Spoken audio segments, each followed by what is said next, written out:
Welcome students. Last video में हमने concentration of a solution, saturated, unsaturated solutions के बारे में पढ़ा था। आज के वीडियो में हम सॉल्युबिलिटी के बारे में पढ़ेंगे और फिजिकल चेंज और केमिकल चेंज के बारे में पढ़ेंगे। तो सबसे पहले हम स्टार्ट करते हैं सॉल्युबिलिटी।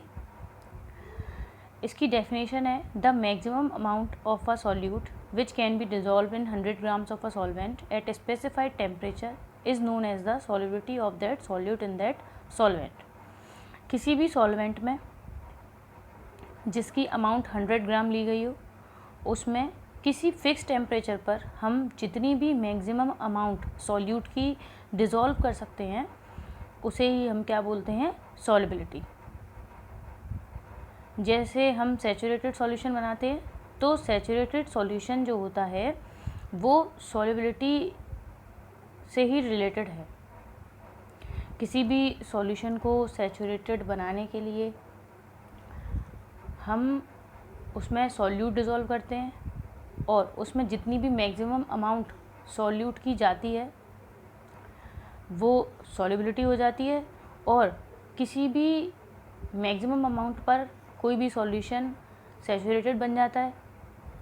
तो अगर हमें किसी भी सॉल्यूट की सॉल्युबिलिटी पता है तो हम इजीली सैचुरेटेड सॉल्यूशन बना सकते हैं और हम बता भी सकते हैं कि जो वैल्यू है वो सॉल्यूशन में किसी भी सॉल्यूट की कितनी हो सकती है। जैसे यहाँ आपके सामने एक टेबल शो हो रही है स्क्रीन पर, जिसमें एक साइड सॉल्यूट लिखे हुए हैं, मतलब वो सब्सटेंसेस जो कि वाटर में मिक्स करके उनका सॉल्यूशन बनाया जाएगा, और एक साइड उनकी वाटर में सॉल्युबिलिटी लिखी हुई है एट 20 डिग्री सेल्सियस। तो अगर हमें डिज़ोल्व करने के लिए दिया जाता है, जैसे कॉपर सल्फेट दिया जाता है डिज़ोल्व करने के लिए वाटर में, तो 20 डिग्री सेल्सियस पर वाटर में 21 ग्राम कॉपर सल्फेट ही डिज़ोल्व हो पाएगा। मतलब 20 डिग्री सेल्सियस पर 21 ग्राम कॉपर सल्फेट मिलाते ही जो सॉल्यूशन बनेगा वो सैचुरेटेड सॉल्यूशन बन जाएगा। ऐसे ही सेम देखिए सोडियम क्लोराइड का दिया हुआ है। सोडियम क्लोराइड कितना मिक्स कर सकते हैं हम 20 डिग्री सेल्सियस पर, 36 ग्राम, और शुगर 204 ग्राम। तो ये सॉल्युबिलिटी हैं कुछ सब्सटेंसेस की 20 डिग्री सेल्सियस पर वाटर में। तो जैसे ही हमें किसी सब्सटेंस की सॉल्युबिलिटी पता चलती है तो उसकी हेल्प से ही हम बता सकते हैं कि इस टेम्परेचर पर इतनी अमाउंट पर सैचुरेटेड सॉल्यूशन बन जाएगा। नेक्स्ट हम पढ़ेंगे effect of temperature and pressure on solubility. Solubility के ऊपर टेम्परेचर और प्रेशर का क्या इफेक्ट पड़ता है। तो देखिए फर्स्ट पॉइंट है the solubility of solids in liquids usually increases on increasing the temperature and decreases on decreasing the temperature. किसी भी सॉलिड की लिक्विड के अंदर जो सॉल्युबिलिटी होती है वो टेम्परेचर इंक्रीज़ करने पर इंक्रीज़ हो जाती है और डिक्रीज़ करने पर डिक्रीज़ हो जाती है। ये आपको मैंने लास्ट वीडियो में भी बताया था। जब हम किसी भी सॉलिड को लिक्विड में डिज़ोल्व करते हैं तो जब हम उसे हीट करते हैं, हीट करने से जो लिक्विड है उसके पार्टिकल्स के बीच का जो स्पेस है वो इंक्रीज़ हो जाता है, जिससे सॉलिड के पार्टिकल्स को और स्पेस मिल जाता है लिक्विड के अंदर डिज़ोल्व होने का, और सॉल्युबिलिटी इंक्रीज़ हो जाती है। और डिक्रीज़ करने पर जो स्पेस है वो कम हो जाता है और पार्टिकल्स जो होते हैं वो उस स्पेस में से जो एक्स्ट्रा होते हैं सॉलिड के वो उस स्पेस में से बाहर आ जाते हैं। और ये चीज़ मैंने आपको लास्ट वीडियो में भी बताई थी कि वो क्रिस्टल्स की फॉर्म में अलग हो जाते हैं। सॉल्युबिलिटी जो होती है सॉलिड की लिक्विड में वो प्रेशर से अफेक्टेड नहीं होती है। प्रेशर का कोई इफेक्ट नहीं पड़ता है किसी भी सॉलिड की लिक्विड में सॉल्युबिलिटी पर। सॉल्युबिलिटी जो होती है गैसेस की लिक्विड के अंदर वो टेम्परेचर इंक्रीज़ होने पर डिक्रीज़ होती है और टेम्परेचर डिक्रीज़ होने पर इंक्रीज़ होती है। उसका रीज़न क्या है? उसका रीज़न है जब हम टेम्परेचर को इंक्रीज़ करते हैं तो गैसेस के जो पार्टिकल्स हैं उनकी काइनेटिक एनर्जी बढ़ जाती है, जिसकी वजह से वो लिक्विड में ईजीली डिज़ोल्व नहीं हो पाएंगे। बिकॉज अगर काइनेटिक एनर्जी ज़्यादा होगी तो वो बहुत जल्दी जल्दी मूव करेंगे और लिक्विड के अंदर डिज़ोल्व ना होके वो उससे बाहर निकल जाएंगे। लेकिन टेम्परेचर अगर हम डिक्रीज़ कर देते हैं तो जो पार्टिकल्स हैं गैसेस के उनकी काइनेटिक एनर्जी डिक्रीज़ हो जाती है, जिस वजह से वो इजीली लिक्विड के अंदर डिज़ोल्व हो जाते हैं।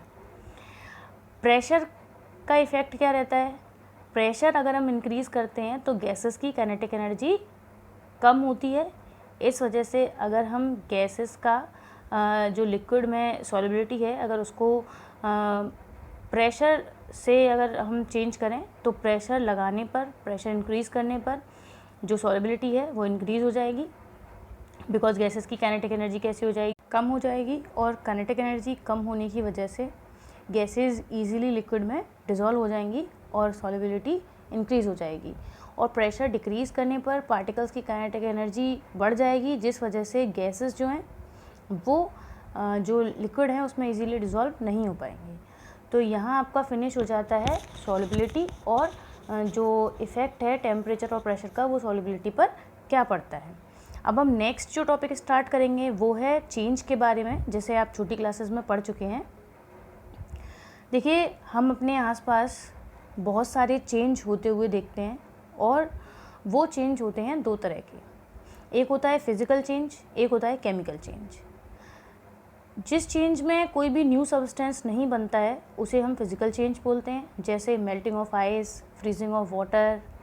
ये सारे एग्जांपल किसके हैं, फिज़िकल चेंज के। मतलब कोई भी ऐसा चेंज जिसमें कोई न्यू सब्सटेंस नहीं बन रहा हो और जो चेंज टेम्परेरी हो, मतलब थोड़े टाइम के लिए हुआ हो, उसे हम बोलते हैं फिज़िकल चेंज।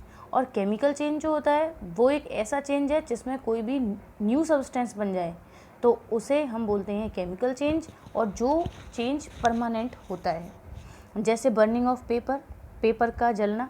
अगर पेपर एक बार जल जाता है तो ये परमानेंट चेंज है, इसमें एक नया सब्सटेंस बन गया, ऐश बन जाती है।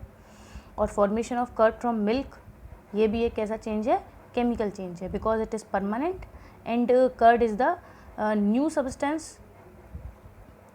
तो इसे और अच्छे से समझने के लिए आप इसके डिफरेंस और समझिए अच्छे से, ये काफ़ी इम्पोर्टेंट है। फिज़िकल चेंज और केमिकल चेंज के जो डिफरेंस हैं, देखिए उन्हें हम समझ सकते हैं एग्ज़ाम्पल्स के बेसिस पे। अगर हम इन्हें अच्छे से समझें तो इजी हो जाएगा समझना। जैसे अभी मैंने फर्स्ट पॉइंट तो आपको बता दिया था और सेकंड भी बता दिया था।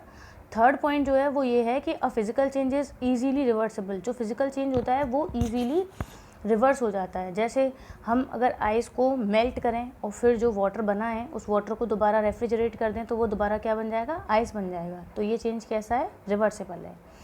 केमिकल चेंज जो है वो कैसा है, इरिवर्सिबल, बिकॉज अगर हम मिल्क से कर्ड बना लेते हैं तो हम कर्ड से दोबारा मिल्क नहीं बना सकते। फोर्थ वाले पॉइंट में देखिए बताया है कि जो फिज़िकल चेंज होते हैं उनमें यूजुअली जो एनर्जी है वो बहुत कम एब्जॉर्ब होती है, या उनमें से जो एनर्जी निकलती है वो बहुत कम निकलती है। लेकिन केमिकल चेंज में जो एनर्जी है वो बहुत ज़्यादा अमाउंट में एब्जॉर्ब भी होती है और निकलती भी है। जैसे एग्ज़ाम्पल में, जैसे जब हम कोई चीज़ बर्न करने की कोशिश करते हैं तो हमें देखते हैं, हम पहले हम थोड़ी सी हीट देते हैं, लेकिन फिर कोई चीज़ अगर जलना स्टार्ट हो जाती है तो उससे बहुत ज़्यादा अमाउंट में हीट निकलती है। फिज़िकल चेंज में मास जो होता है सब्सटेंस का, उसमें किसी भी टाइप का ऑल्ट्रेशन या जो चेंज है वो नहीं आता है, लेकिन केमिकल चेंज में मास में चेंज आता है। लेकिन ये मास का चेंज जो है वो टोटल जो होता है वो इक्वल रहता है, लेकिन अगर इंडिविजुअली इसको देखा जाए तो वो थोड़ा चेंज आ जाता है। अब देखिए, यहाँ आपके फिज़िकल चेंज और केमिकल चेंज के डिफरेंस फिनिश हो जाते हैं। आप यहाँ तक अच्छे से नोट्स बना लीजिए, इसे अच्छे से समझ लीजिए और जिसके जो भी डाउट हैं वो मुझसे क्लियर कर लीजिए। Thank you.